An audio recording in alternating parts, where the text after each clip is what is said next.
Nous allons nous tenir juste dans la présence de Dieu et nous allons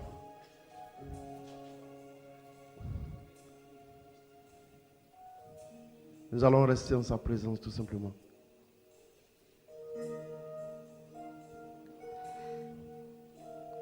Le meilleur endroit où tu puisses te tenir, c'est dans la présence de Dieu.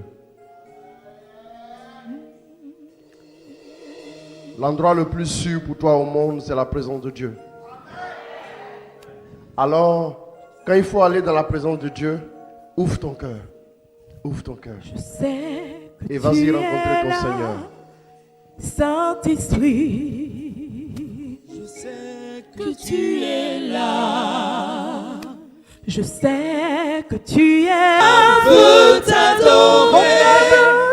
Mon âme veut t'adorer.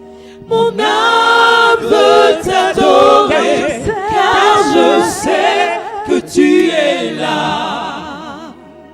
Je veux te dire tout mon amour, Saint-Esprit. Je veux glorifier ton nom. Oui, parce que tu m'introduis dans la présence de Dieu. Tu m'introduis au cœur de la réalité et de l'excellence de l'amour de Dieu. Oui, merci pour l'occasion que tu me donnes ce jour. Merci pour ta faveur. Merci pour ta bénédiction, Saint-Esprit. Et chaque fois que tu me fais l'honneur de prendre la parole en ton nom, c'est pour moi un privilège et une bénédiction immense.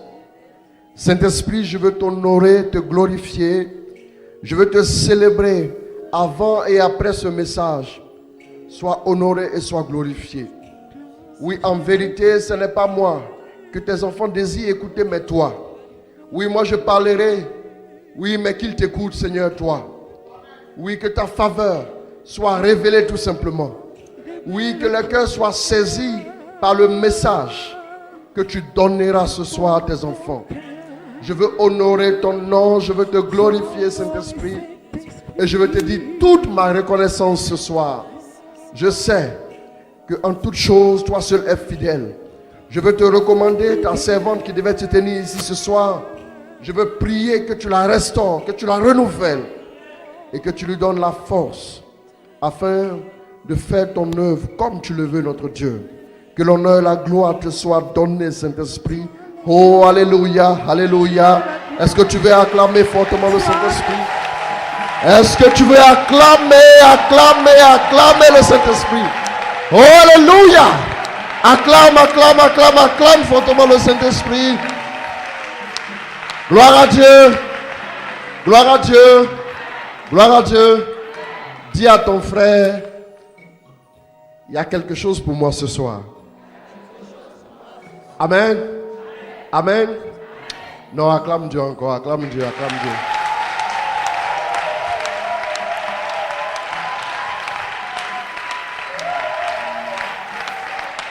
Amen. Alors, je donne toute la gloire à Dieu pour l'honneur qu'il me fait. Amen. Alors, je veux dire merci vraiment au Saint-Esprit. Chaque occasion que le Saint-Esprit me donne, pour moi, ce n'est pas une énième occasion. Mais Paul peut dire que servez Dieu dans la crainte et le tremblement. Chaque fois que je dois parler de Dieu, je suis dans la crainte et le tremblement. Amen. Gloire à Dieu. Et je voudrais vraiment dire merci au Saint-Esprit. C'est grâce au Saint-Esprit que je me tiens là. Sinon, ce n'est pas parce que telle ou telle personne l'a voulu, c'est parce que Dieu l'a voulu tout simplement. Alors je veux dire merci au grand Dieu que nous honorons, que nous prions. Amen. Il faut l'acclamer un peu. Il sera content. Amen. Amen. Je lui ai promis, ça c'est un secret que je lui ai promis ça. Je lui ai promis que chaque fois que je devais prendre la parole quelque part, je promets de te donner la gloire au début et puis à la fin. Gloire à Dieu. Donc c'est à Dieu qu'il faut donner la gloire. Amen. Amen. Je voudrais aussi dire merci à mon tendre frère, le bishop.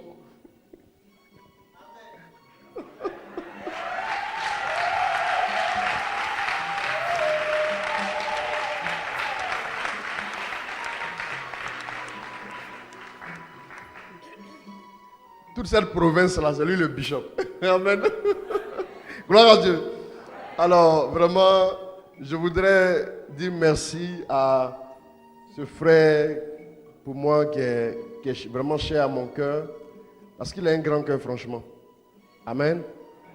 Et c'est quelqu'un, je le disais à mon épouse il n'y a pas longtemps, c'est quelqu'un de vrai. Oui, oui. En ces temps qui courent, les personnes vraies là sont devenues un peu rares. Hein. Oui, si, c'est sérieux. Je suis sérieux.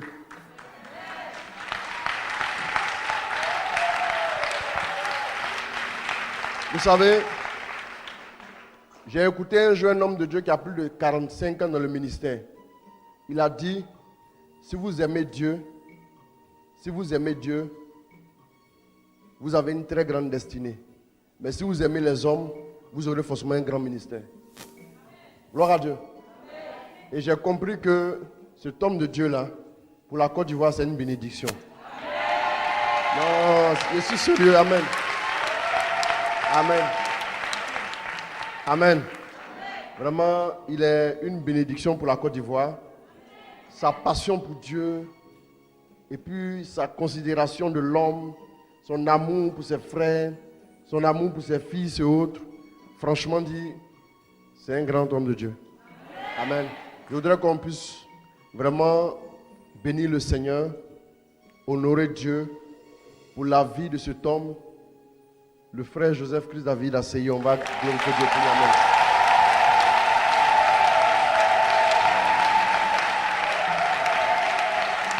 Amen. Souvent, on parle, on se taquine, bishop, mais vrai, tu es un grand homme de Dieu. Hein. Oui, vrai, oui, c'est vrai. Amen. Acclame Dieu encore pour ça. Oui. Ouais. Sérieux. Oh oui, c'est la vérité. Souvent, quand je vous dis ça, quand je vous le dis, ça va vous aider.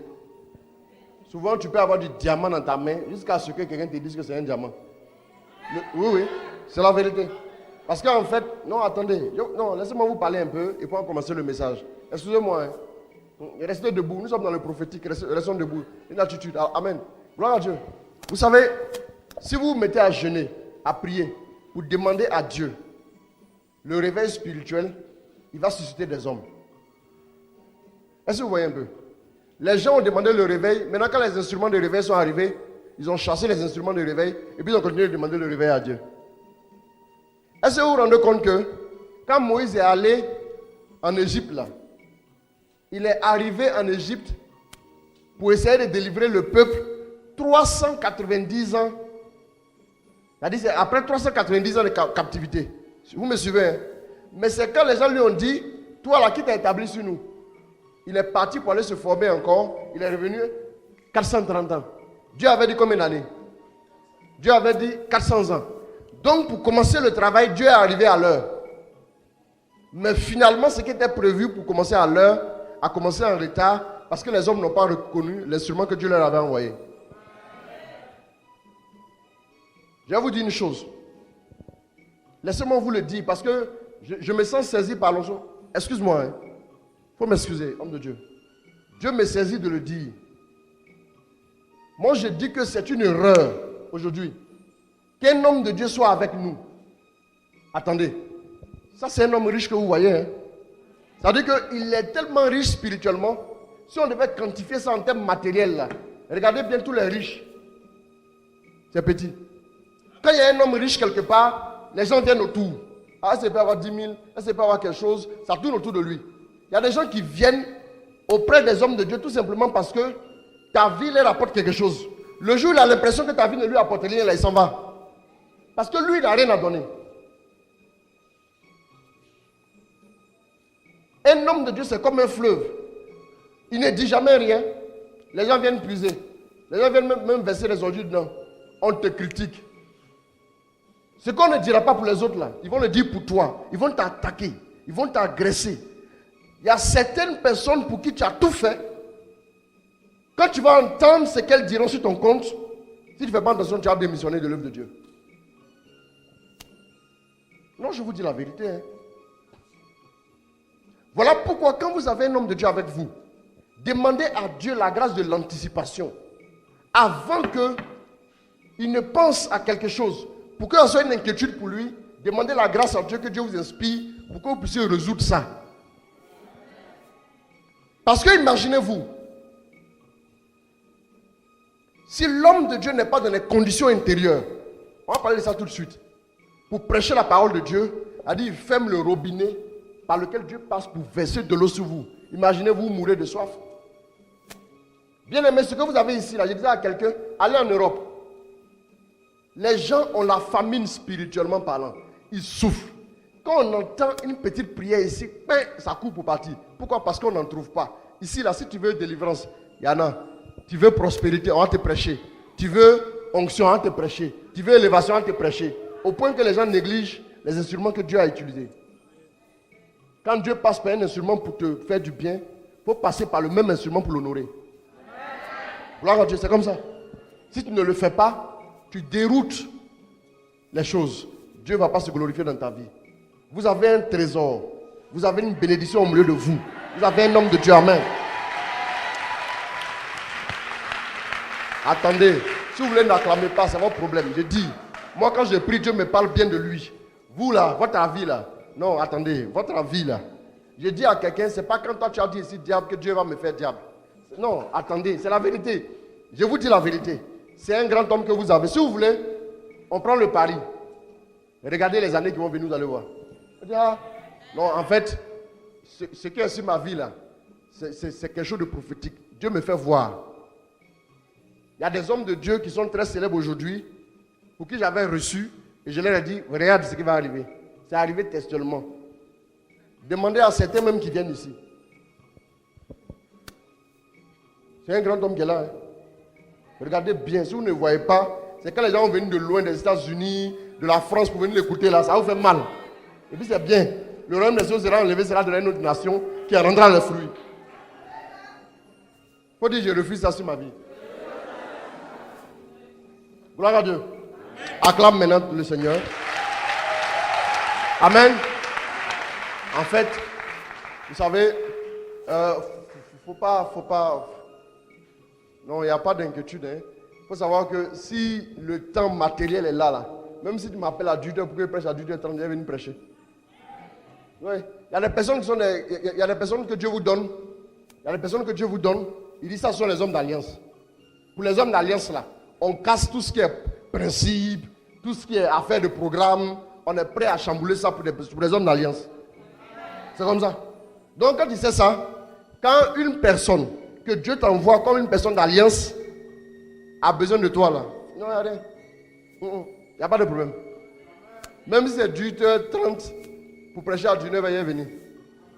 Gloire à Dieu. Maintenant, si je ne suis pas là, comme je n'ai pas encore reçu la grâce de la bilocation, là c'est ça que je ne peux pas faire, c'est tout. Sinon, oui, c'est clair. Amen. Sinon, je vais toujours venir. Amen. Gloire à Dieu. Alors, on va acclamer Dieu encore fortement. Amen. Merci beaucoup. Et puis, merci à toute l'équipe. Voilà, c'est une merveilleuse équipe qui est autour. Des gens très, très humbles. Des gens sérieux qui savent vraiment. Je rends grâce à Dieu pour vous, quoi. Franchement, continuez. Continuez. Vous savez, Dieu va donner une récompense. Ça dit que un être humain sur la terre ne pourra jamais récompenser le service que tu donnes à Dieu. Oui, oui, c'est comme ça. Donc, Dieu va vous récompenser au moment venu. Regardez bien. Oh oui. Il n'y a pas quelqu'un qui va compter sur Dieu et puis sera dessus. Ça n'existe pas. Alors que Dieu vous bénisse. Et puis continuez de travailler dans l'obéissance à l'homme de Dieu. Ça, c'est très important. C'est très important. Soyez obéissants. Faites obéissance. Celui qui obéit ne se trompe pas. Faites obéissant. Et puis, vraiment, travaillez aussi à honorer le trésor que Dieu vous a donné. Oh oui. Ça, c'est vrai. Gloire à Dieu. Amen.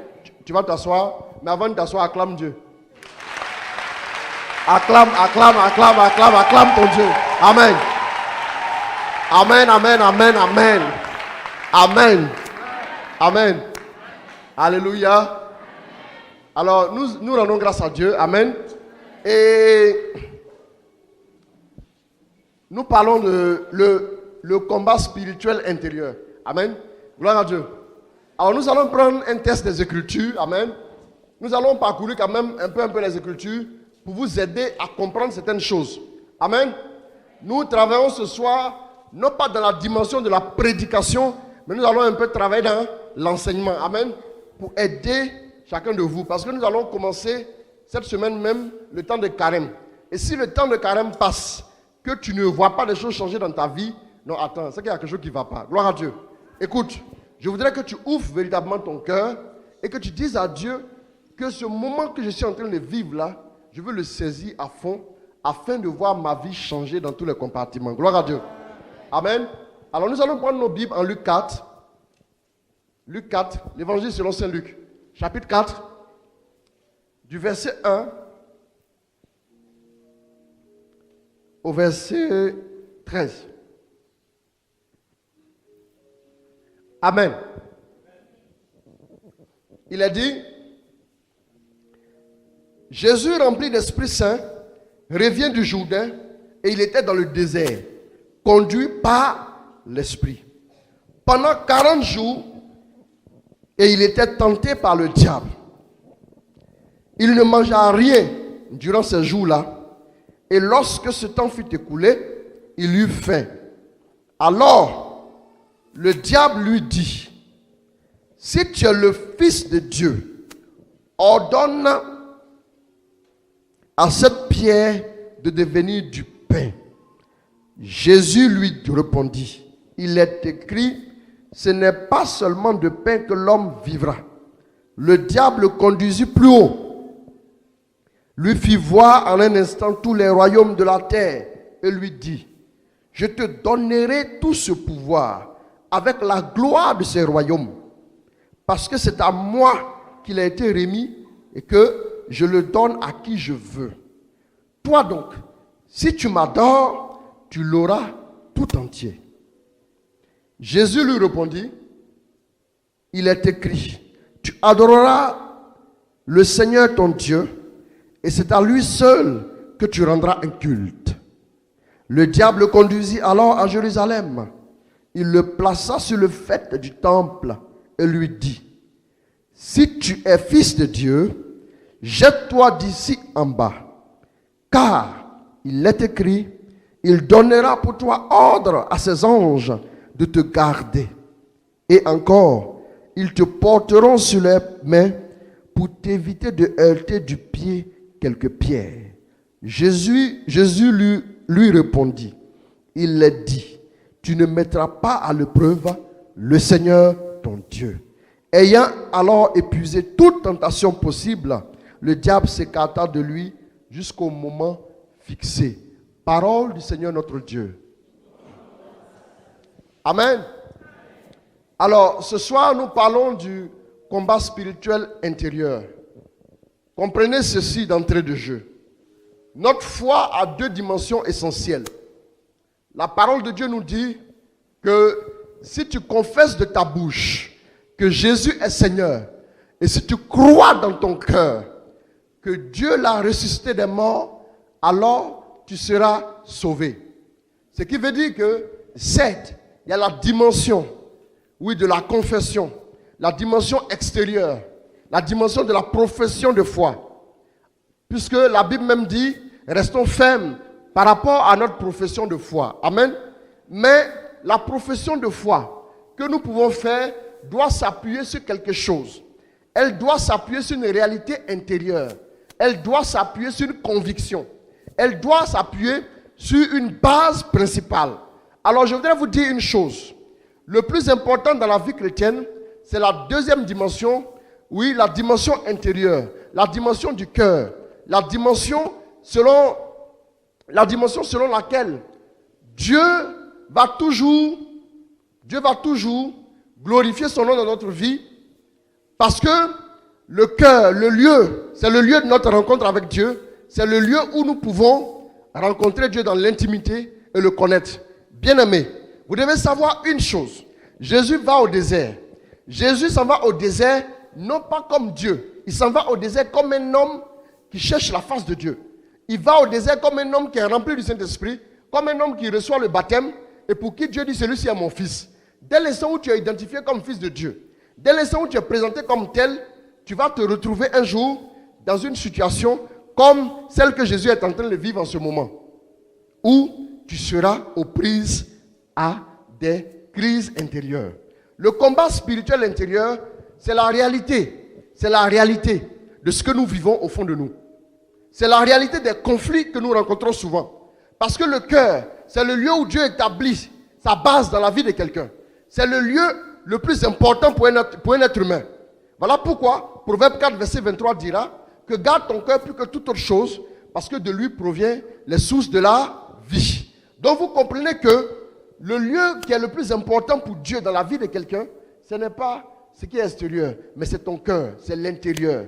Voilà pourquoi la Bible dit que notre corps est le temple du Saint-Esprit, pour que Dieu vienne se loger à l'intérieur. Dieu nous a tellement aimés qu'il est venu non seulement, oui, marcher avec nous, mais en plus, il est venu habiter en nous. Donc, c'est le lieu aussi que Satan convoite. C'est le lieu où il y a tous les combats. Vous savez, vous verrez un homme vaincu, vous ne verrez pas un homme, vaincu, s'il n'a été d'abord vaincu à l'intérieur. C'est ça la base. Si l'intérieur est gagné par Dieu, alors rassure-toi, tout ce que tu vois à l'extérieur n'est que, momentané. Gloire à Dieu. Je voudrais vous dire une chose. Aujourd'hui, dans la dimension chrétienne, j'ai remarqué qu'on met l'accent sur ce qui est extérieur. J'ai remarqué que les gens prennent des thèmes qui sont en rapport avec ce qu'ils ont entendu dans les écoutes spirituelles. Quand on écoute les gens, quand on écoute 10 personnes, on va entendre 8 personnes nous parler de blocage. Donc, ma foi, il faut prendre un thème qui va les rejoindre.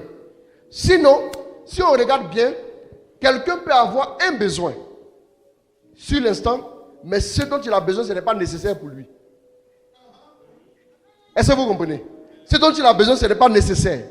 Voilà pourquoi, quand vous habitez un quartier, par exemple, et il y a 2 voies pour atteindre un point, et la première voie est la plus courte, mais à partir de 18h, c'est dangereux. Et la deuxième voie est la plus longue, mais à partir de 18h, c'est éclairé. Vous passez par où? La voie la plus longue, tout simplement. Pour être en sécurité. Comme Dieu veut vous accorder la vie éternelle, par-dessus tout, voilà pourquoi Dieu va commencer à faire en vous un travail intérieur. C'est le chemin le plus long. C'est ça. Non, attendez. C'est là où les chrétiens ne sont pas patients. C'est quand Dieu commence quelque chose à l'intérieur, ils ne sont jamais patients avec Dieu. Voilà pourquoi vous voyez des chrétiens, ils sont dans nos assemblées. Ils viennent, ils jeûnent, ils prient, ils crient Amen. Et puis après, ils vont faire fornication bien. C'est-à-dire que lui-même, fornication, il fait là. Même celui qui est dans le monde là, il n'est pas aussi performant en fornication.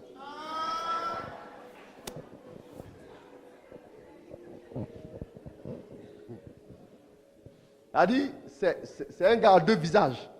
Pourquoi c'est un gars à 2 visages? Parce que de façade, il est vous, mais au fond de lui là, c'est autre chose. Satan s'est établi dans son cœur. Comment vous pouvez comprendre que dans nos églises, mes bien-aimés, que dans nos églises, on vient s'asseoir, on communie ensemble, on mange ensemble donc. On élève la voix, on prie, on crie. On demande à Dieu sa grâce. On va après se sourire. Et puis comment vous pouvez comprendre que les gens sont méchants les uns avec les autres au quartier? Comment vous pouvez comprendre ça? Satan a pris le contrôle. C'est le combat intérieur. Quand tu arrives au quartier, là où ta vie chrétienne maintenant doit briller là, c'est là où elle ne brille plus. C'est ici ça brille. Tu danses, tu cries, alléluia, tu connais tous les chants. Mais quand tu arrives à la maison, quand ton frère par exemple t'a blessé, quand ton frère hier a parlé contre toi, on se rend compte après qu'on n'arrive pas à lui pardonner. On n'arrive pas à accepter ce qu'il nous a fait. Notre cœur cantonne sur le mal.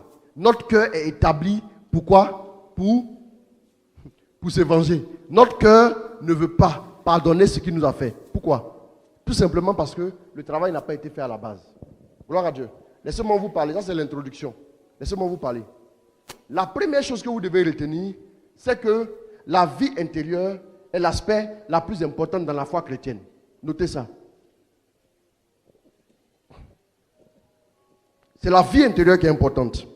C'est l'enjeu fondamental par rapport à notre vie. Gloire à Dieu. Parce que c'est le lieu où Dieu viendra établir son règne. Tout simplement, dans ton cœur. Et quand on voit ce que Jésus a vécu, on se rend compte que ce que Satan voulait faire là, c'est que Satan voulait détruire toute l'œuvre du salut. Est-ce que vous me suivez? Satan voulait détruire toute l'œuvre du salut parce que Jésus, quand il allait au désert, Satan a pris des choses simples, hein. La nourriture par exemple. Vous voyez un peu, c'est ce conflit-là qu'il y a dans l'homme. Il y a des moments où par exemple tu décides de jeûner et puis tu te rends compte que autour de toi, on est en train de faire une bonne cuisine par exemple, et puis on est en train de faire quoi? Ou bien on est en train de bavarder, on cause, ainsi de suite. Je veux aller voir mes amis un peu. Donc finalement, tu es obligé de différer ton jeûne. Petit à petit, tu commences à te laisser distraire par les œuvres de la chair. Tu commences à descendre dedans petit à petit. Et puis après, au bout d'un certain temps, tu es étonné que tu arrives à faire certaines choses que tu ne faisais pas avant. La première des choses, c'est ça. L'enjeu, c'est l'intérieur. Tout ce que vous allez vivre dans votre foi chrétienne, ça part de votre cœur. Ça part de votre cœur. Quand nous engageons par le baptême et la confirmation, quand nous engageons avec Dieu, ce que Dieu veut faire dans notre vie, Jésus le dit en Jean 14, verset 15 à 17. Il dit que si vous m'aimez, vous appliquerez à garder mes commandements. Moi, je prierai le Père et vous donnera un autre paraclet. C'est lui l'Esprit de vérité qui viendra et qui sera avec vous. Il dit, le monde ne peut pas le connaître. Pourquoi? Parce que le monde ne le voit pas et ne le comprend pas. Mais vous, il est avec vous. Et puis il est déjà en vous. Pourquoi? Pourquoi? Parce que Dieu a compris que la véritable réalité par rapport à la vie d'un homme, c'est la réalité intérieure. Donc le Saint-Esprit vient établir sa base dans ton cœur pour t'aider à vaincre, pour t'aider à combattre, pour ne pas que ton cœur puisse tanguer quand la tentation viendra et que le diable puisse t'influencer. Si le diable doit t'influencer, laissez-moi vous dire, il n'y a pas un péché. Il n'y a pas un péché. D'abord, quand tu dois commettre un péché, là, attendez, je vous dis, quand tu dois commettre un péché, d'abord, le diable vient frapper à la porte de tes pensées. Si tu n'as pas pensé à un péché, normalement, tu ne peux pas le commettre. Est-ce que vous me comprenez? Si tu n'as pas pensé à un péché, normalement, tu ne peux pas le commettre. Mais c'est quand tu penses à un péché que ton cœur te dit, il n'y a pas de problème, je peux le faire. Et ton cœur donne l'autorisation.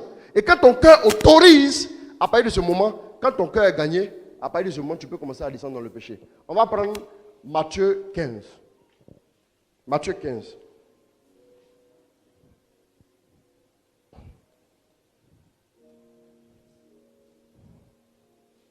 Matthieu 15, 18 à 20.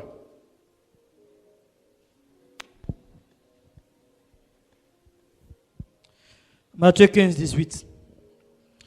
Pierre, prenant la parole, lui dit. Verset 18. Matthieu 15, hein. Mais ce qui sort de la bouche vient du cœur. Vient du cœur. C'est ce qui souille l'homme. C'est ce qui souille l'homme. Car c'est du cœur que viennent les mauvaises pensées. Car c'est du cœur que viennent les mauvaises pensées. Les meurtres. Les adultères. Les impudicités. Les vols. Les faux témoignages. Les calomnies. Voilà les choses qui souillent l'homme. Vous voyez un peu? L'enjeu, c'est notre cœur. Donc quand Satan doit emmener quelqu'un à commettre un meurtre, par exemple, il commence à lui proposer ça dans son cœur. Et ça devient un combat spirituel intérieur. Et quand, par exemple, tu es vaincu à ce niveau, c'est à partir de ce moment que tu dis, c'est vrai. Oui, tu donnes maintenant des preuves. Oui, parce qu'il m'a fait ça, il m'a fait ça, il m'a fait ça. Donc ton cœur maintenant dit, allons-y, je vais faire ça. Est-ce que vous voyez? Quand par exemple quelqu'un doit voler, il dit, bon, voilà, ainsi de suite. Or, il n'examine pas d'abord le commandement de Dieu selon lequel tu ne voleras pas. Mais il prend en considération un aspect extérieur. Et donc son cœur maintenant lui dit, allons-y pour le faire. Et en fin de compte, quand tu prends la décision dans ton cœur, c'est-à-dire que tu n'arrives pas à résister, c'est que Satan a fini par contrôler l'intérieur. Est-ce que vous voyez?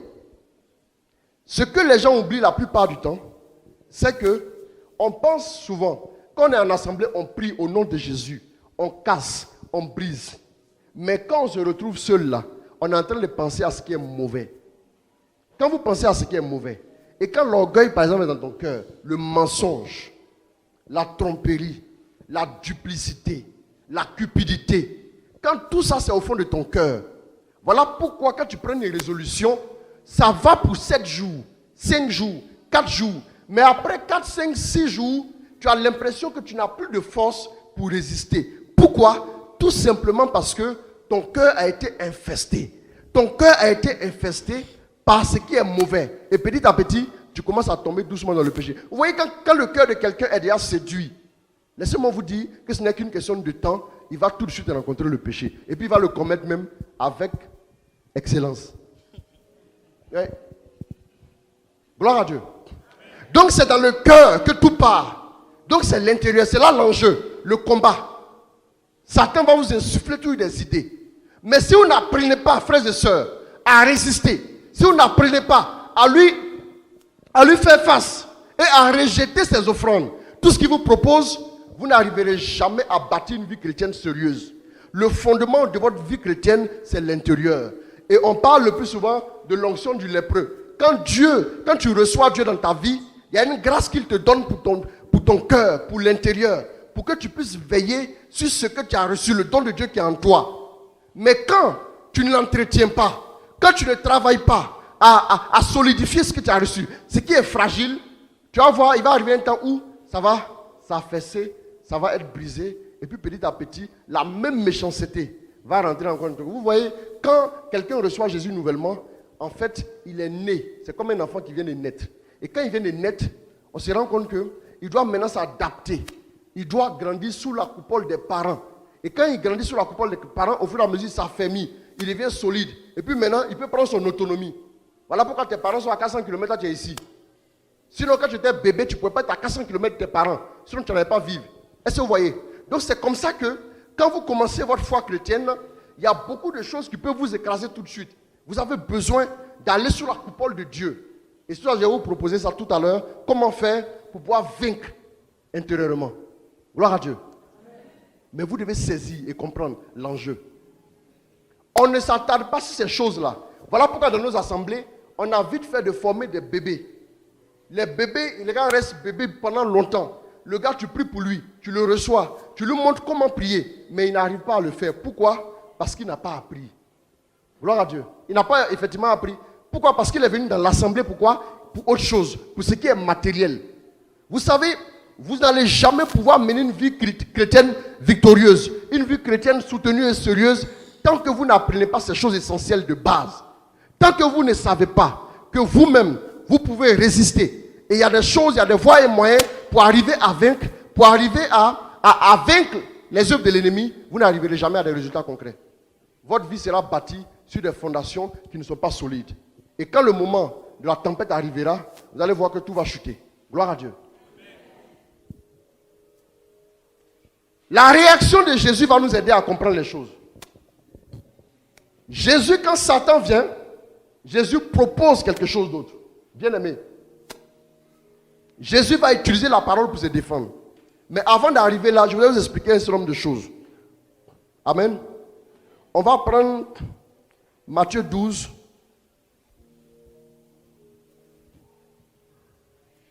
À partir du verset, il a donné le verset là-bas, non? 33. 33, allons-y.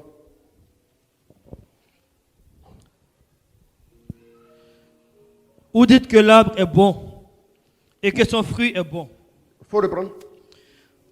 Vous dites que l'arbre est bon. Vous dites que l'arbre est bon. Et que son fruit est bon. Et que son fruit est bon. Vous dites que l'arbre est mauvais. Vous dites que l'arbre est mauvais. Et que son fruit est mauvais. C'est-à-dire, quand un arbre est bon, on le reconnaît à son fruit qui est bon. Ok? Maintenant, quand un arbre est mauvais, on le reconnaît à quoi? À son fruit qui est mauvais. Allons-y. Race de vipères. Race de vipères. Comment pourriez-vous dire de bonnes choses? Comment pourriez-vous dire de bonnes choses? Méchants comme vous l'êtes. Méchants comme vous l'êtes. Car c'est de l'abondance du cœur. C'est de l'abondance du cœur. C'est de l'abondance du cœur que la bouche parle. Que la bouche se met à parler. Quand tu vois quelqu'un dire quelque chose, regarde bien dans son cœur. Bien aimé, j'ai entendu un jour une femme parler à son enfant. C'est-à-dire que la mère doit parler à son enfant là. Je lui ai dit, c'est à ton enfant que tu parles ou bien c'est pas ton enfant? Elle parle, oui, tu as fait, je vais te cogner. Comment une maman peut dire à son enfant, je vais te botter et t'envoyer à l'hôpital? Attendez, de vous à moi, comment une maman peut dire une chose pareille? Allez-y, menez vos enquêtes. Vous allez vous rendre compte que son cœur est rempli de violence. Tu es surpris qu'un jour, on t'a provoqué, tu as giflé quelqu'un. Non. La vie de l'homme est organisée. Hein. La vie de l'homme est bien orchestrée. C'est-à-dire que tant que ton cœur n'a pas adhéré à une réalité, même ceux qui sont violents, dans la violence conjugale, là, aïe. Il dit, nous on faisait palabre avant. On allait faire plein de trucs pour faire palabre. Dans ma vie, elle a fait palabre au moins contre 2 ou 3 personnes seules. Oui, je vous dis la vérité. Et puis ils ont fui. Parce qu'on allait laver tellement de trucs pour ça là. Et puis, oui. On allait faire tellement de choses pour ça. Rien que vous se bagarrer. Hein. Attends, il dit, quand tu es là comme ça, matin au soir là, tu ne médites que ça dans ta tête. Comment faire pour blesser quelqu'un? Non, je vous dis la vérité. Tu ne médites ça que dans ton cœur, quoi. C'est-à-dire que ton cœur est... En fait, je me suis rendu compte après que c'est une influence démoniaque. C'est-à-dire que facilement, un petit coup là, et puis tu vois le sang. Facilement comme ça. Mais ça veut dire que dans ton cœur, tu prépares ça, tu penses à ça à tout moment. Donc au point que je me suis rendu compte que quand j'ai décidé de me convertir, mais quand on me prononce une petite parole, j'ai dit que j'explose. J'ai dit à Dieu, mais comment ça s'est fait? Comment je prends ma Bible, je m'en vais au renouveau. Comment j'écoute la parole, et puis je suis content. Mais quand j'arrive à la maison, quand on me parle un peu, j'ai envie de faire palabre. Pourquoi? Et Dieu a commencé à m'expliquer certaines choses. Il a commencé à me dire que non, la question ne s'est pas réglée le jour où tu as dit non, Seigneur Jésus. Mais c'est un travail intérieur qui doit se faire au fur et à mesure. C'est chaque jour que tu dois combattre. Et c'est chaque jour que tu dois remporter la victoire. Quand tu remportes la victoire aujourd'hui, prépare-toi pour la victoire demain. Est-ce que vous vous rendez compte? Et puis si tu ne t'es pas entraîné, le jour que le combat arrivera, voilà pourquoi on dit, on est dans le temps de carême, c'est le temps de l'entraînement. C'est le temps de l'entraînement.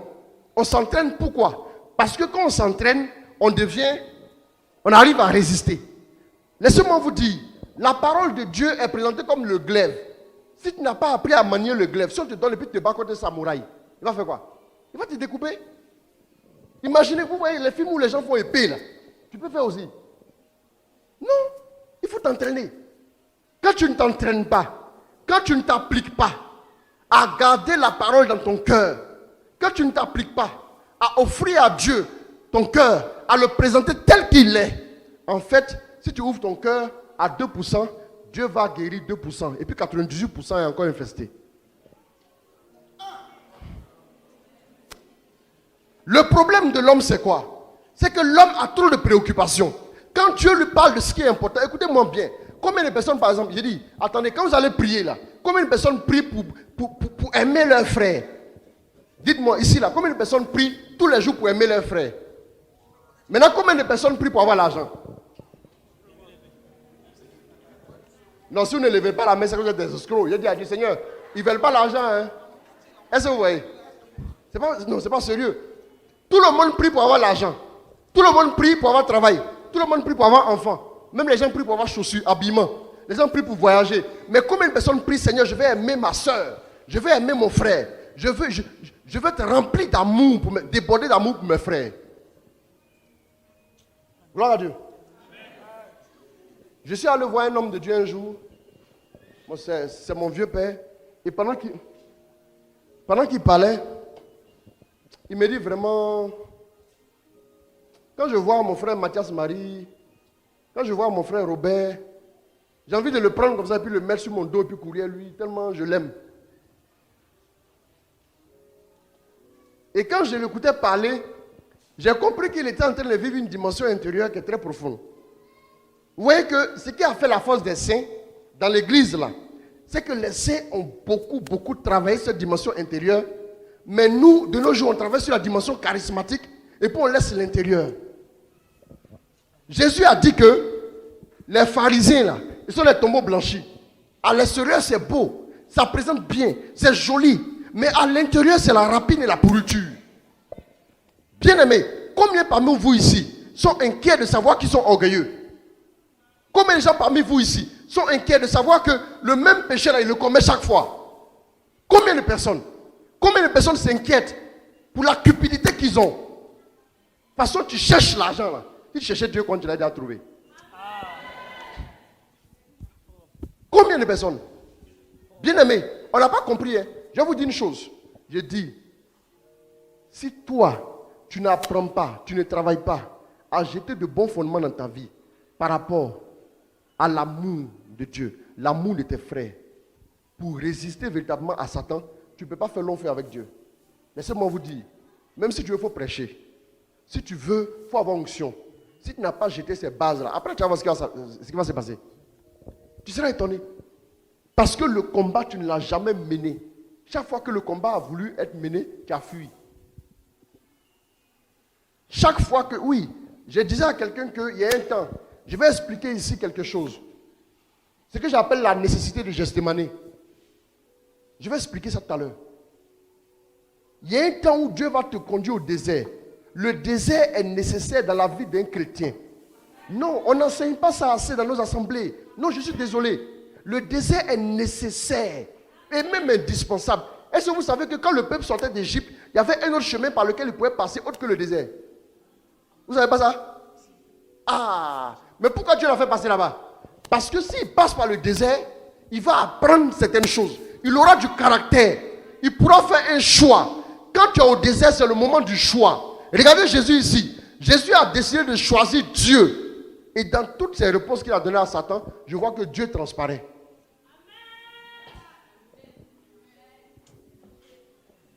Mais je disais ici tout à l'heure, non? Combien de personnes sont inquiètes parce qu'ils sont orgueilleux?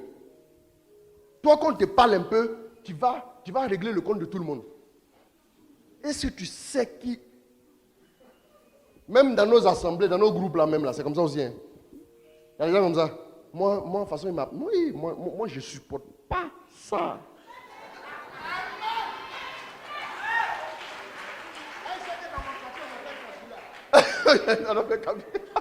Il te dit, oui, est-ce que tu me connais? Dans mon quartier là, je suis redoutable. Amen. Je vais vous dire une chose. Hein. Laissez-moi vous dire.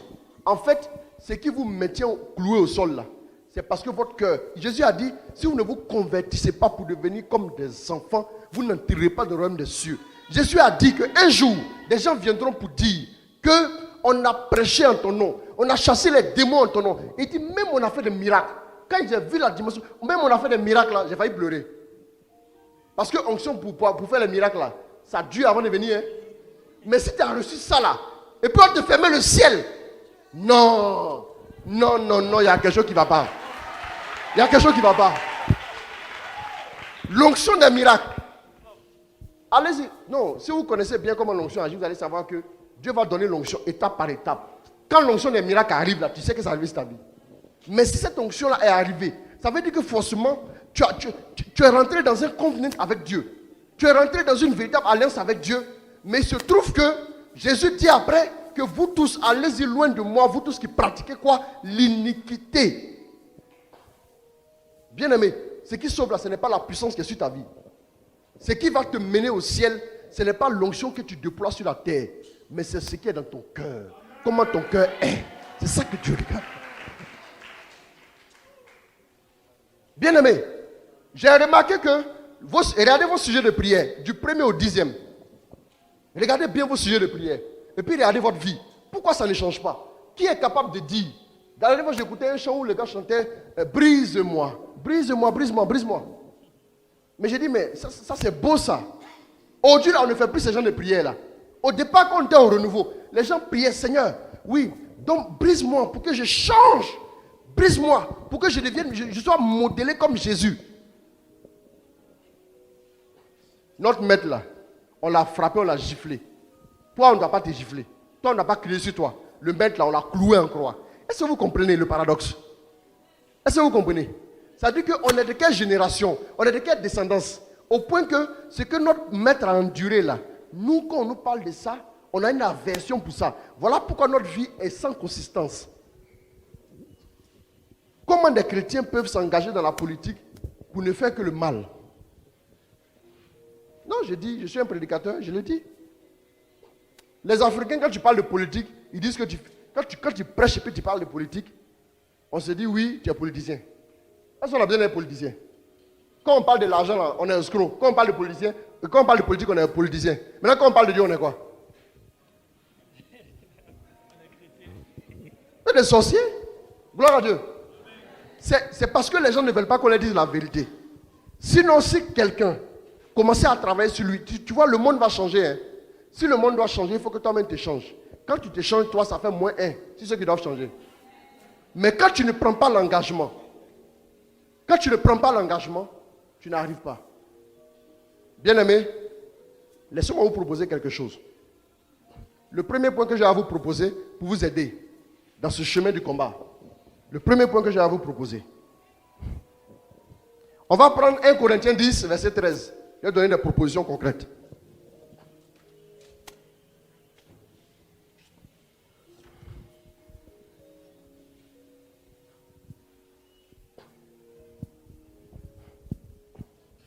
Aucune tentation ne vous est survenue qui n'ait été humaine. Et Dieu, qui est fidèle, ne permettra pas que vous soyez tentés au-delà de vos forces. La première des choses, on n'a pas encore fini. Le combat dans lequel tu es engagé, ce combat-là n'est pas au-delà de tes forces. C'est la première bonne nouvelle que je te donne. Non, ça je vous dis la vérité. Le combat intérieur dans lequel tu es engagé, il n'y a pas un combat intérieur dans lequel tu seras engagé, toi, qui dépasse tes forces. Oui. Mais les gens aiment tellement se justifier. Attendez, laissez-moi vous dire une chose. J'ai dit, la petite fille est venue, tu l'as regardée, son visage est joli, tu l'as cherché. C'est pas parce que, il ne faut pas mettre ça sur la chair est faible. C'est parce que toi-même, ton cœur t'a donné l'autorisation pour la chercher. Sinon, la même petite fille, elle a traversé le quartier. Les gens ne sont pas jetés sur elle. C'est toi seul. Allons-y, on va. Allons-y.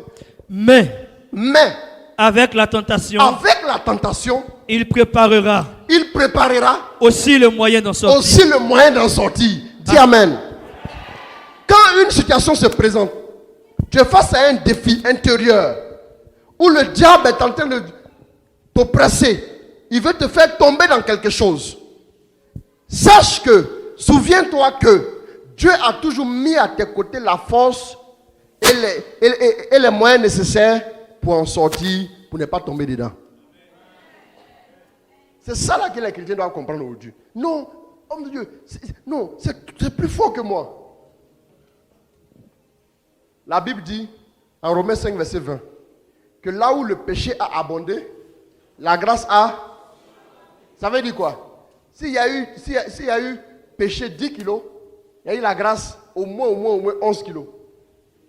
Ça veut dire que la quantité de grâce, d'énergie que Dieu t'envoie pour surmonter est toujours supérieure à ce que tu es en train de vivre. Il y a moyen d'en sortir. Il y a le moyen. Mais seulement que c'est notre cœur, comme la racine est là-bas, là, on ne veut pas. Donc on dit, c'est qu'il est sûr, la confession c'est quand même samedi. Bon, aujourd'hui jusqu'à samedi, bon, c'est sûr, il n'y a pas communion mardi, mercredi, jeudi, vendredi, et puis samedi, me confesser. Bon, c'est pas grave. Je connais un prêtre quelque part. Je connais un prêtre. Lui, je l'appelle, il est venu me confesser. Donc, du coup, un gars qui réfléchit comme ça, là, il ne va pas changer. Hein? Non, il ne va pas changer. Est-ce que vous me comprenez? Parce qu'en fait, il veut aller se confesser pour se couvrir. Il prend juste le sacrement, mais pourtant son cœur ne veut pas changer. Voilà pourquoi il va toujours reprendre le même péché. Premier tiret. Oh, tu as fini de lire, non? Soumettez-vous à Dieu entièrement. Soumettez-vous à Dieu. Et Jacques 4, verset 7. Soumettez-vous à Dieu.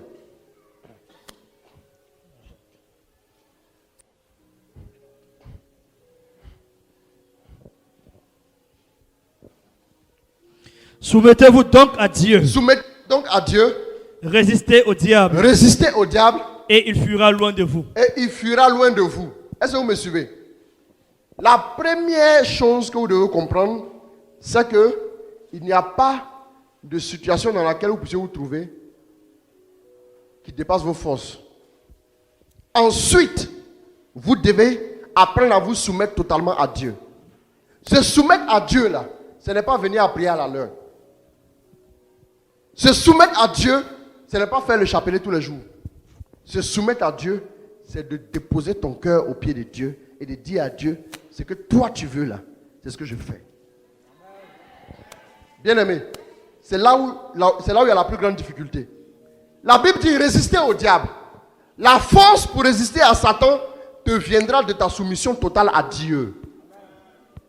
C'est parce que tu n'as pas décidé de te soumettre à la volonté de Dieu par rapport à ta vie, par rapport à sa parole, que tu as l'impression que la force pour sortir du péché ne t'est pas encore donnée. Quand tu prends la décision, quand tu prends l'engagement de changer, écoutez-moi bien, quand quelqu'un veut vraiment, j'ai reçu un monsieur qui est venu vraiment se confier. Il dit, il sait que c'est lui qui a le problème de sa famille. Tout le monde prie. Mais il sait que lui, il est à l'intérieur du pays. Sa femme est à Abidjan. Mais lui, il dit chaque fois, quand j'ai une petite pause, je m'en vais, je dis, j'ai sorti un peu, pour ne pas trop m'ennuyer, je prends une bière. Et puis après, quand je prends une bière, je prends mon portable. Bon, je vais appeler quelqu'un pour me tenir un peu compagnie. Et puis maintenant, je reprends toujours la même chose. La boisson et puis les femmes. Et quand il me parlait, je sentais dans ses yeux qu'il voulait changer. J'ai dit que la délivrance commence le jour où tu prends la décision. Le jour où tu dis, moi, X, je décide de renoncer ou bien je décide de me soumettre entièrement à Dieu. Quand tu décides de te soumettre à Dieu, ton cœur s'ouvre et la grâce commence à descendre dans ton cœur et la force t'est donnée pour résister, pour ne pas faiblir, pour ne pas chuter. Gloire à Dieu. Se soumettre entièrement à Dieu. Dans la soumission à Dieu, nous allons voir ce que j'appelle la nécessité de Gethsémane. La nécessité de Gethsémane. On va prendre Luc 22, verset 40 à 46. Chacun de vous devra passer par Gethsémane. Chacun de vous devra passer par là, sinon ça ne marche pas. Il faut lire. Luc 22, verset 40. Oui. Après être sorti, oui, il alla selon sa coutume à la montagne des Oliviers. Il alla selon sa coutume au jardin des Oliviers, à Gethsémane. Ses disciples le suivirent. Ses disciples le suivirent. Lorsqu'il fut arrivé dans ce lieu, il leur dit, priez, afin que vous ne tombiez pas, en tentation. À la tentation. Puis il s'éloigna d'eux, à la distance d'environ un jet de terre. Et s'étant mis à genoux, il pria. Il cria. Disant, Père, si tu voulais, éloigne de moi cette coupe. Voilà. Il y a des coupes que Dieu t'enverra pour purifier en toi ton désir de lui appartenir ou bien de ne pas lui appartenir.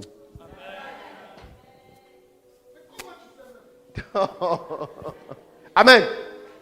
Dieu vous enverra une coupe. Cette coupe-là, écoutez-moi bien mes amis. Gethsémane, vous voyez qu'il s'est déplacé, ses disciples ne sont plus là. Vous serez seul. Il y a un moment de ta vie où Dieu permettra que tu sois seul pour purifier en toi la réalité de sa présence. Amen. Les gens ont peur du jardin. C'est un jardin. Hein? Le jardin a quelque chose de beau. Mais c'est dans quelque chose qui est beau là que tu vas vivre l'expérience la plus profonde de ta vie intérieure. Gethsémane. Et quand tu arrives là, c'est à partir de ce moment-là que tu vas dire tes peurs à Dieu. Oui, il y a un moment où tu sens les peurs te gagner. Tu sens l'inquiétude. Tu sens que tu es faible. Où tu découvres toute ta misère dans sa vérité. Où tu te rends compte qu'en réalité, tu ne peux pas vaincre.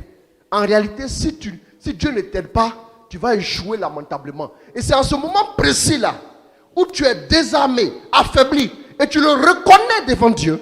C'est à partir de ce moment-là que tu commences à faire une rencontre. Et regardez après, juste après qu'il ait dit que si c'est possible d'éloigner de moi cette coupe, il va dire une chose. Regardez ce qu'il va dire. Toutefois, que ma volonté ne se fasse pas. Que ma volonté ne se fasse pas. Bien-aimé, qui prie comme ça?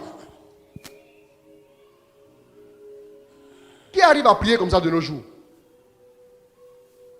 Regarde. Il y a des moments où tu auras l'impression que, il dit, un jour un homme de Dieu a prêché, j'ai aimé ça, il dit que, qu'est-ce qui fait que les gens sont dans le péché? Parce que le péché est doux. Aïe. Quand tu pratiques le péché là, par exemple un péché comme la fornication, ton corps a une mémoire. Ton corps va garder certains souvenirs. C'est-à-dire dedans là. C'est-à-dire que ta sensibilité par rapport à une personne fera que quand cette personne est devant toi, tu as l'impression que ta foi chrétienne là, c'est parti en France, toi tu es resté ici.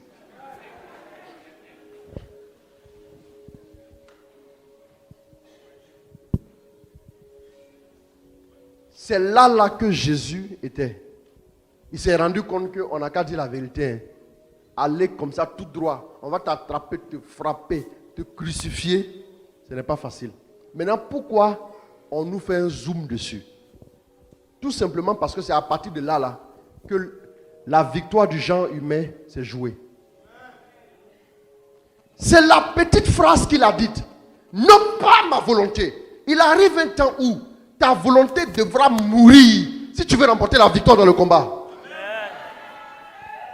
Si ta volonté n'est pas morte, c'est dans le jardin de Gethsémani que Jésus a enterré sa propre volonté. Sa volonté a été enterrée et ce qui est ressuscité, c'est la volonté de Dieu. Et quand la volonté de Dieu s'est révélée dans sa vie, c'est là qu'il a remporté le combat. C'est là. Sinon, au moment où on fait appel pour aller à la croix, là, Jésus fuit. Oui. Je vous dis la vérité. Tant que vous n'avez pas fait la messe de requiem de votre propre volonté, tant que vous ne l'avez pas enterré, tant que vous ne l'avez pas laissé derrière vous, vous n'entrerez pas dans la victoire. Et regardez ce qui va suivre. Dès l'instant où il dit, écoutez-moi bien, dès l'instant où il dit, cependant, non pas ma volonté, mais ta volonté, regardez ce qui va se passer. Allons-y. Un ange vient pour... Et un ange vient automatiquement. Dès l'instant où il dit que ta volonté soit faite, dès l'instant où il enterre sa propre volonté, à partir de ce moment-là, l'ange de Dieu vient pourquoi? Le fortifier. Le fortifier. Tu seras fortifié, mon ami, devant les épreuves, devant le combat. Tu seras fortifié quand tu vas décider de laisser tomber toi ce qui est ton intérêt. Tant que tu n'as pas renoncé à ton intérêt, le secours angélique là, il te sera difficile de l'avoir. Dieu n'envoie pas. Dieu va pas. En fait, il y a ce qu'on appelle dans la grâce. Je vais parler de ça d'un instant. Je vais presque finir, pardon. Il y a ce qu'on appelle la grâce actuelle et la grâce habituelle. À des moments où tu es face à une situation incroyable, où tu es sur le point intérieurement de capituler, Dieu t'envoie ce qu'on appelle la grâce actuelle. La grâce habituelle, c'est la grâce qui t'accompagne tous les jours, ton compagnon de route. C'est la grâce qui t'aide face aux luttes, face aux péchés, face aux situations de la vie. Mais la grâce actuelle, c'est la grâce qui vient à un moment T pour t'aider à être délivré. Ça, tu as besoin d'une intervention spéciale. Sinon, tu tombes. Dieu est toujours à l'heure pour soutenir l'homme. Mais ton problème, c'est que toi, tes intérêts t'intéressent. Tes intérêts t'intéressent. J'aime bien cette manière de parler. Tes intérêts t'intéressent. Tu es obligé de dealer avec ça. Tu es obligé de dealer avec ce qui ne plaît pas à Dieu. Tu sais bien que Dieu n'aime pas ça, hein? Mais tu as décidé de jeter les armes et de te laisser faire. Jusqu'à ce qu'un jour Dieu intervienne. Tant que la grâce ne vient pas, j'ai expliqué ça aux gens, la grâce ne vient pas nous empêcher de pécher, mais la grâce vient nous aider à ne pas pécher. Ça veut dire quoi? C'est différent. Hein? Si tu as décidé toi de pécher, là, la grâce sera là et puis la grâce va dire bon péché. Hein? Tu vas correctement pécher. Oui, non. Voilà pourquoi tu ne peux pas. J'ai dit, si tu veux, on finit de prier ici, là. Il faut aller en zone 4. Quand tu vas voir les prostituées, là, tu as prié, mais ça te fait le même effet. Ben, tu es un être humain. Attends, il faut être sérieux. Il a dit résister au diable, mais il est écrit de fuir le péché. Par exemple, quand vous prenez 2 Timothée 2, verset 22, la Bible dit que fuis les passions de la jeunesse. Recherche Dieu avec ceux qui invoquent Dieu d'un cœur pur. Mais le diable, il faut lui résister. Il ne faut pas avoir peur de lui. Le péché là, il faut fuir. Bien aimé, Si vous n'apprenez pas à déposer devant Dieu vos intérêts, votre volonté, et accepter la volonté de Dieu pour votre vie, vous ne verrez jamais le secours. Gloire à Dieu. On est arrivé au quel verset? Rapidement. Au verset 44. Faut aller jusqu'au 46. Et il leur dit. Il a dit. Pourquoi dormez-vous? Pourquoi dormez-vous? Levez-vous et priez. Oui, levez-vous et priez. Donc ce que Jésus propose ici, au jardin de Gethsémani, Dieu te donnera une autre solution. La solution pour remporter le combat spirituel intérieur, c'est la prière. Oui. Le problème, c'est que quand vous allez dans la prière, c'est pour aller demander. J'ai dit à mes enfants, il n'y a pas longtemps, je leur ai dit, les amis, on va faire un deal. On est en 2016. Je vous donne 2 mois, prenez 2 mois. Pendant 2 mois là, vous allez voir que l'exercice est compliqué. Hein. Ne priez pas pour un besoin matériel. Ne demandez rien à Dieu pendant 2 mois. Et puis priez beaucoup. Vous allez voir que la prière sera difficile. Parce que souvent le centre d'intérêt de ta prière, c'est qu'il y a un petit problème qui est là. Tu vas prier. Mais quand tu as... Non, purifiez vos prières. Attendez, priez pendant 2 mois. Même que tu as problème d'argent jusqu'à... Tu vas prier, tu dis à Dieu, tu l'aimes. Apprenez à faire ça. Si vous apprenez à faire ça, vous allez voir que Dieu sera dans votre vie de façon glorieuse. Parce qu'il se rend compte que ce que tu cherches, ce n'est pas ce qu'il pourra faire pour toi, mais ce qu'il est pour toi. C'est tout. Gloire à Dieu. Jésus propose aussi la solution à ses disciples, la prière. Quand vous priez, vous vous connectez à la source intarissable de la grâce qui fait que le flot de la grâce coule en vous. Et puis la force pour résister intérieurement vous est donnée, seul dans la prière. Mais quelle est la quantité de votre vie de prière? Quelle est la teneur de votre vie de prière? Quelle est la force de votre vie de prière? Dites-moi. Le problème, c'est que tu vas faire 24 heures à bavarder et puis 5 minutes de prière. Je dis aux gens, les Africains là, toi c'est toi seul. Toi seul. Tu vas t'asseoir devant la télévision, tu regardes quelqu'un en train de faire son travail et puis on le paye et puis c'est toi seul, on ne paye pas dans toute l'histoire. Les films de 19h30 que vous regardez là, c'est à Saloni. Même le caméraman de Saloni là, on le paye. Mais toi tu es assis au salon, on ne te paye pas. Et puis c'est toi qui ris. Parmi tous ceux qui sont dans le coin là, c'est toi seul qui es en joie, tu ris, alors que tu es le seul qui ne sera pas payé. Bien aimé, quand j'ai réfléchi à ça, j'ai dit je ne regarde plus ces films bêtes là. C'est méchant, c'est pas normal. Même celui qui fait maquillage, ils vont le payer. Toi là, tu es assis en train de regarder, ils ne vont pas te payer. Bien aimé. Samedi matin, avant d'aller à Ravia, je prêchais quelque part. J'ai expliqué que la bénédiction est une récompense. Quand tu vas toujours prier, là, il y a une récompense. Hein? Oui. Mais Dieu te voit tous les jours, tous les matins, tous les midis, tous les soirs. Tu pries tous les jours. Mais le jour où tu seras dans une situation compliquée, là, tu n'auras pas besoin d'invoquer Dieu. Il va venir. Parce que si jamais il ne vient pas là, comment il va te voir tous les jours? Mais toi, non, même si c'est toi-même, tous les jours on sonne à ton portail. Ah bonjour tanti, est-ce que pas avoir 1000 francs? Tous les jours la même personne vient demander 1000 francs. Si ce n'est pas 1000 francs, il te présente ordonnance. Si ce n'est pas ordonnance, il te demande un peu d'argent pour aller manger du riz. Si ce n'est pas ça, il vient te dire non. Il ne vient jamais pour te demander comment tu as dormi la nuit ou bien comment tu vas, mais il vient pour te dire donne-moi quelque chose. Le jour il vient, un jour il va venir, tu as fait quoi? C'est facile là. S'il vient n'a qu'à casser le portail là, on n'habite plus ici. Oui. Pourquoi? Parce qu'il est intéressé. Apprenez à donner votre vie entièrement à Dieu. Qui le soir, quand il arrive à la maison, il prie pour examiner sa journée dans le sens du péché le plus petit, même par omission. Est-ce que tu essaies de voir qu'est-ce que je devais faire que je n'ai pas fait? Tu ne soumets pas ta vie à Dieu. Voilà pourquoi il y a des problèmes. Tu ne pries pas. Quand tu vas prier là, c'est le jour où on dit qu'ils vont licencier des gens au travail que tu commences à jeûner. C'est-à-dire, lui, son jeûne là. Moi j'ai été étonné. Moi, c'est tout récemment que j'ai appris que... ça, c'est moi. Hein. C'est tout récemment que j'ai appris qu'on pouvait jeûner même pour d'autres choses. Oui. Oui. Ça peut faire 10 ans comme ça. Quand je dis que j'ai appris, ce n'est pas que je ne savais pas. Mais c'est là que j'ai commencé à pouvoir faire ça. Sinon, quand je jeûne là, c'est pour me consacrer et me soumettre à Dieu. Non, soyez disciplinés. Laissez-moi vous dire que le corps là, c'est un gros bébé. Il faut l'éduquer. Quand tu éduques ton corps s'adapte. Mais si tu as éduqué ton corps avec 10 heures de sommeil, tu as éduqué ton corps avec Saloni, Barbarita, la femme de Lorenzo, Marima, Catherine et Sébastien. C'est pas possible. Tu aurais un gros bébé compliqué qui va t'humilier en public un jour. Il va exiger de toi les choses que tu n'as pas le droit de faire. Tu as dit quoi? Comme il t'a donné ça tous les jours, tiens. Et puis tu es toujours enfoncé. Éduquez-vous. Apprenez à vous éduquer à la prière. Même quand tu n'as pas envie de manger, tu ne manges pas. Quand tu te réveilles le matin, tu n'as pas envie d'aller au travail, tu fais quoi? Tu ne vas pas? Quand tu n'as pas envie d'aller au travail, tu te lèves, tu fais un effort. Et puis tu t'habilles. Malgré toi-même la mine serrée, tu vas au travail. C'est comme ça. Pourquoi? Parce que tu sais qu'il y a quelque chose qui t'attend à la fin du mois. Sachez que quand celui qui le cherche, Dieu le récompense. Comme il y a une récompense, tous les matins quand tu te réveilles, même quand tu n'as pas envie de prier, prie. C'est la discipline.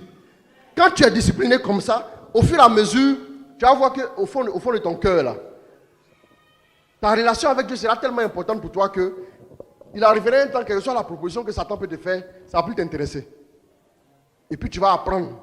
Ton caractère va s'établir, va se solidifier. Tu vas commencer maintenant à devenir un homme adulte, merci beaucoup, dans la foi.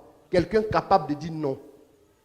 Jésus a dit que votre oui soit oui, que votre non soit non. Le reste là, ça vient du diable. Je vais terminer juste le dernier point. Donc, à un moment de votre vie, vous devez connaître ce qu'on appelle la nourriture du désert. La nourriture du désert. Si vous voulez vaincre, la nourriture du désert est nécessaire. La nourriture du désert, c'est quoi? C'est la parole de Dieu. C'est seulement au désert que Jésus a dit que l'homme ne se nourrira pas seulement de quoi? De pain, mais de ce qui sort de la bouche de Dieu. Pourquoi il n'a pas dit ça ailleurs? Parce que c'est au désert que cette dimension des choses vous sera révélée. Et quand vous serez face à la tentation, ce qui va vous aider, quand vous serez face au combat, ce qui va vous aider, c'est la nourriture du désert. C'est la parole de Dieu. Bien-aimés, si la parole commence à s'établir dans vos cœurs, vous allez voir, petit à petit, laissez-moi vous le dire, même l'envie du péché vous sera enlevée. Oui. En fait, le problème, c'est quoi? C'est qu'on a en présence un récipient. Quand Dieu vient habiter en nous, c'est parce que l'homme peut recevoir quelque chose. Si tu chasses Dieu de ta vie, tu vas voir que tu vas commencer à avoir envie de beaucoup de choses. Par exemple, moi, je ne peux pas comprendre quoi. Que je puisse sortir du boulot et puis même m'asseoir pour seulement bière. Je m'assois de 19h à 23h. Et puis je suis content, bière. Non. Il y a quelque chose qui ne va pas. C'est bien seulement. Rien que pour la bière. Sinon, musique là, tu peux écouter ça à la maison. Bière. Est-ce que vous avez une fois vu quelqu'un qui se saoule à la maison seul? Vous avez une fois vu ça? Quelqu'un qui s'est saoulé seul à la maison. C'est rare que tu puisses voir ça. Mais quand tu sors, tu es entre amis. C'est là maintenant que tu as envie de dire, bon, normalement je vais rentrer. Ma femme m'attend. Il y a une de mes filles qui m'a appelé. Son mari, il est sorti, l'enfant est malade. Pour aller juste à la pharmacie pour prendre l'ordonnance là. Il est sorti à 19h. Il est revenu le lendemain à 6h15.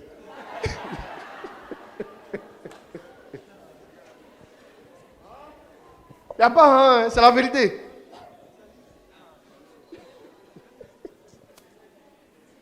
Mais quand elle m'a dit ça là, je n'ai pas pu rire. Mais je me suis assis.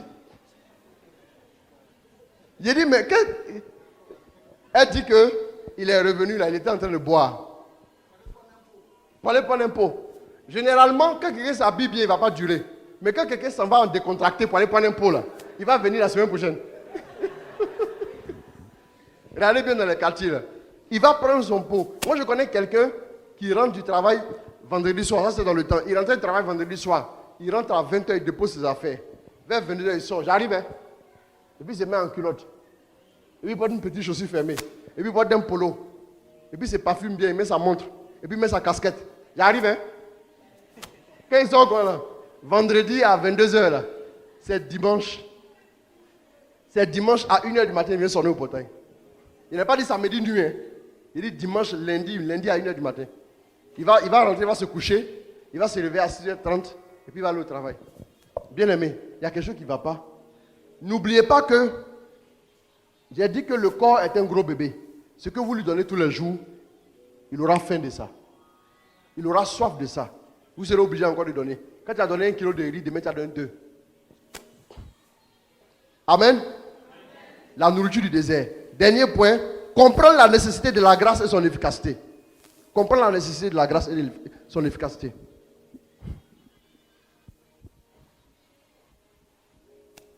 Quand la grâce de Dieu vient, elle vient pour s'établir autour de la décision que tu viens de prendre. Pour la consolider, pour qu'elle puisse tenir. Mais si tu n'as pas pris une décision dans ton cœur, tu seras toujours dompté aussi facilement que ça par le péché. Et quand tu seras dompté, quand le péché rentre dans ta vie, le diable y a accès. Et puis il joue avec toi. Quand une bénédiction arrive, il dit non, moi j'ai un droit dessus. Il faut me payer la dîme de tes bénédictions. Maintenant, comme c'est un menteur, quand il va prélever, il ne va pas enlever seulement la dîme de tes bénédictions. Il va prendre au moins 90% et puis il te donne 10%. Donc tu as pas un gros travail et puis tu as très peu de résultats. Pourquoi? Parce que tu as été dompté depuis l'intérieur. Bien aimé, quand vous allez rentrer ce soir-là, je ne vais pas pouvoir prier vraiment pour vous, mais allez faire un examen. Entrez un peu en vous-même. Observez au fond de vous. Quelles sont vos faiblesses? Chacun connaît ses propres faiblesses. Chacun sait là où le diable arrive à la voir facilement. Va examiner ça, fais le point. Si tu peux même mettre ça sur une main, et puis commence à prier, demande à Dieu de t'aider. Offre ton cœur à Dieu. Dis à Dieu que tu veux le changement. Si tu le veux de tout ton cœur, tu vas sentir la grâce te visiter. La grâce est personnifiée dans la personne même de Jésus. Amen. La grâce, c'est l'aide que Dieu nous apporte pour nous aider à vaincre devant la situation qui se présente à nous. Alléluia. Amen. Il y a un passage que j'aime. Philippiens 4, à partir du verset 6. On dirait que je n'ai pas noté ça là-bas. Il faut lire ça rapidement et puis on va terminer. Excusez-moi, hein, j'ai dépassé un peu le temps. Pardon, hein. Tu as bien fait ton travail. Hein. Non, c'est moi qui suis en train de dépasser un peu. Allons-y. Allons-y. Ne vous inquiétez de rien. Ne vous inquiétez de rien. Mais en toutes choses. Mais en toutes choses. Faites connaître vos besoins. Faites connaître vos besoins. À Dieu, par des prières. Par des prières. Et des supplications. Et des supplications. Avec des actions de grâce. Avec des actions de grâce. Et la paix de Dieu. Et la paix de Dieu. Qui surpasse toute intelligence. Qui surpasse toute intelligence. Gardera vos cœurs. Gardera vos cœurs. Et vos pensées. Et vos pensées. En Jésus-Christ. En Jésus-Christ. Amen. Bien aimé, l'une des choses qui fatigue les gens aujourd'hui, c'est l'inquiétude. C'est l'inquiétude qui devient une porte au diable. Pourquoi je parle de l'inquiétude? Parce que l'inquiétude nous rend fragiles. Quand tu es inquiet, tu deviens très fragile.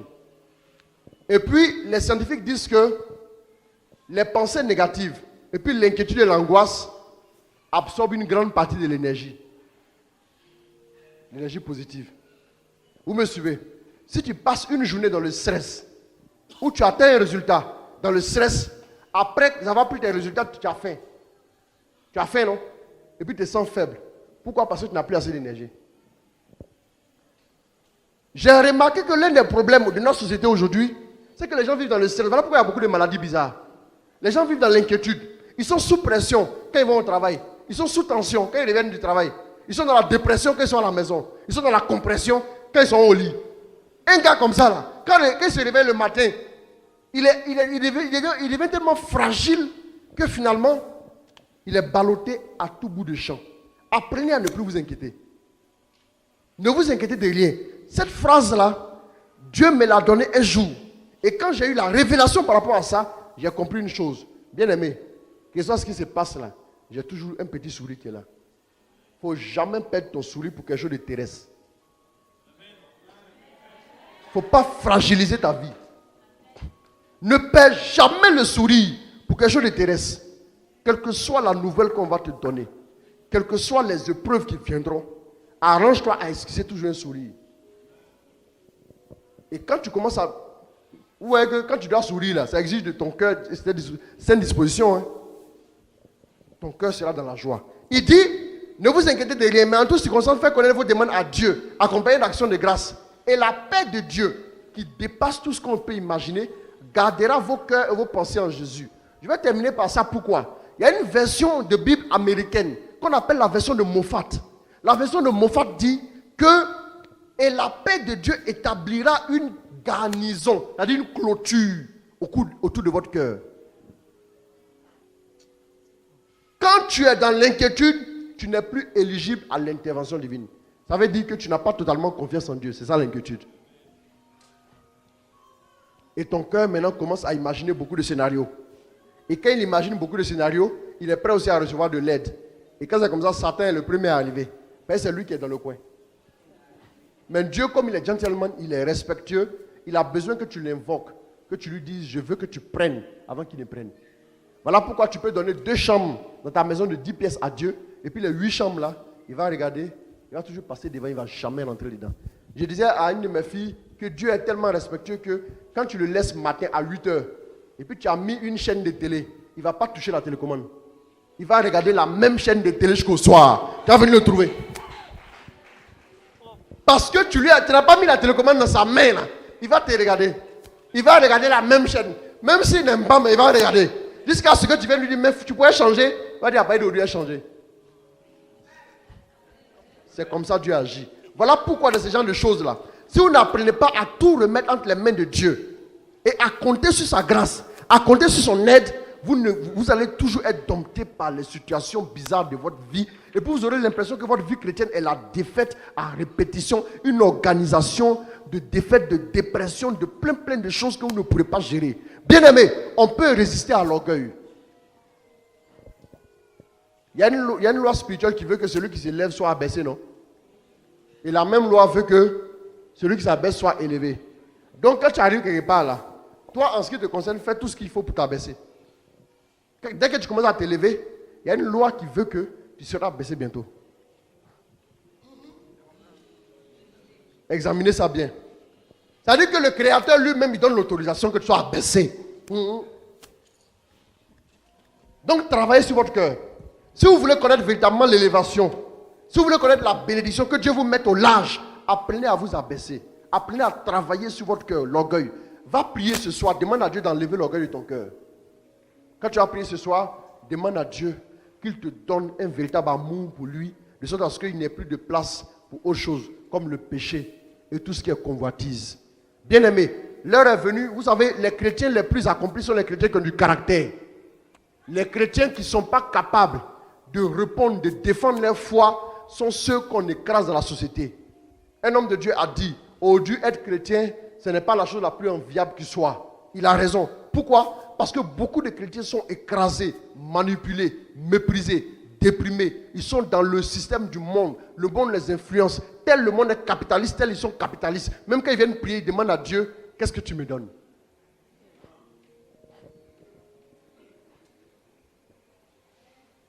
Qu'est-ce que tu me donnes comment? C'est le monde qui nous a influencés. Sinon, quand tu vas prier Dieu, là, quand Élie arrive dans la présence de Dieu, alors qu'un homme qu'on cherche à égorger, il arrive dans la présence de Dieu, Dieu lui demande une nouvelle. Je t'aime. Toi-même, on ne cherche même pas encore à t'égorger. Mais tu commences à invectiver Dieu. Toi là, si tu ne fais pas cette année-là, tu vas voir. C'est pas ça? Gloire à Dieu. Je m'arrête là. Amen. On va acclamer Dieu un peu.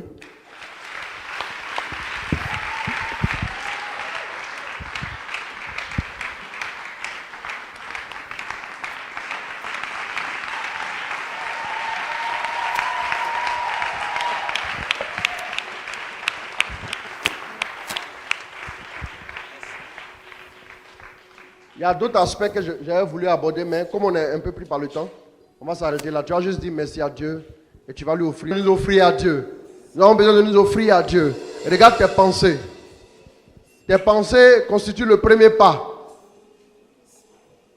que le diable essaie de mettre en place.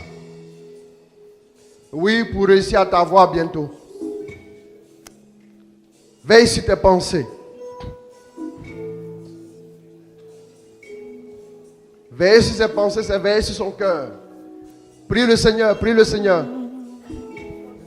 Oh Jésus.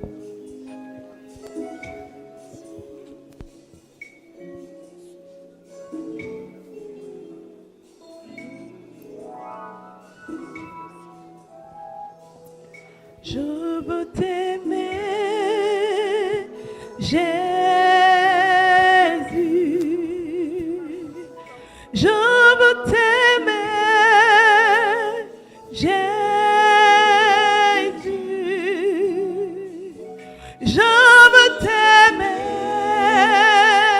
Jésus. Je veux t'aimer.